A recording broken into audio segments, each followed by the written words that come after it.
ನಮಸ್ಕಾರ ಗೆಳೆಯರೇ, ನಮ್ಮ ಯೂಟ್ಯೂಬ್ ಚಾನಲ್ಗೆ ನಿಮಗೆ ಸ್ವಾಗತ. ಇಂದು ನಾವು ನೀವೆಲ್ಲರೂ ಮಹಾಶಿವರಾತ್ರಿಯನ್ನು ಆಚರಿಸುತ್ತಿದ್ದೇವೆ.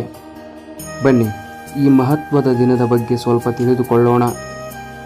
ಮಹಾಶಿವರಾತ್ರಿ ಬರೀ ಹಬ್ಬವಲ್ಲ, ಇದು ಶಿವನ ಶಕ್ತಿಯ ವಿಶ್ವವ್ಯಾಪಿ ಆಚರಣೆ. ಮಹಾಶಿವರಾತ್ರಿಯನ್ನು ಶಿವನ ಮಹಾಶಿವರಾತ್ರಿ ಎಂದು ಕರೆಯುತ್ತಾರೆ. ಇದನ್ನು ಭಾರತದಾದ್ಯಂತ ಭಕ್ತಿಯಿಂದ ಆಚರಿಸುತ್ತಾರೆ. ಆದರೆ ಇದರ ನಿಜವಾದ ಅರ್ಥವೇನು ಅಂತ ನೀವು ಕೂಡ ಯೋಚಿಸುತ್ತಿದ್ದೀರಾ?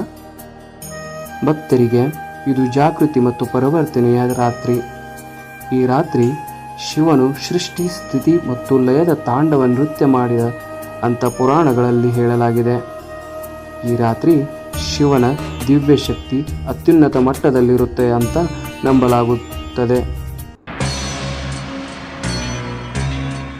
ಧ್ಯಾನ ಮತ್ತು ಆಧ್ಯಾತ್ಮಿಕ ಬೆಳವಣಿಗೆಗೆ ಇದು ಸೂಕ್ತ ಸಮಯ. ಜನರು ಉಪವಾಸ ಮಾಡುತ್ತಾರೆ, ಜಪ ಮಾಡುತ್ತಾರೆ ಮತ್ತು ಇಡೀ ರಾತ್ರಿ ಎಚ್ಚರವಿರುತ್ತಾರೆ. ಶಿವನ ಶಕ್ತಿಯಲ್ಲಿ ಮುಳುಗಿರುತ್ತಾರೆ. ದೇವಸ್ಥಾನಗಳಲ್ಲಿ ಪ್ರಾರ್ಥನೆ ಮತ್ತು ವಿಧಿವಿಧಾನಗಳಿಂದ ಬೆಳಗಲಾಗುತ್ತವೆ.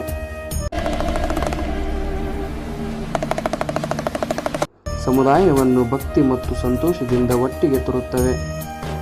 ಹಾಗಾಗಿ ಈ ಮಹಾಶಿವರಾತ್ರಿಯಂದು ಮುಕ್ತ ಮನಸ್ಸಿನಿಂದ ರಾತ್ರಿಯನ್ನು ಸ್ವೀಕರಿಸಿ ಮತ್ತು ಶಿವನ ಕೃಪೆ ನಿಮ್ಮ ಆತ್ಮವನ್ನು ತುಂಬಿರಲಿ ಎಂದು ನಾವು ಕೂಡ ಹರಿಸುತ್ತೇವೆ.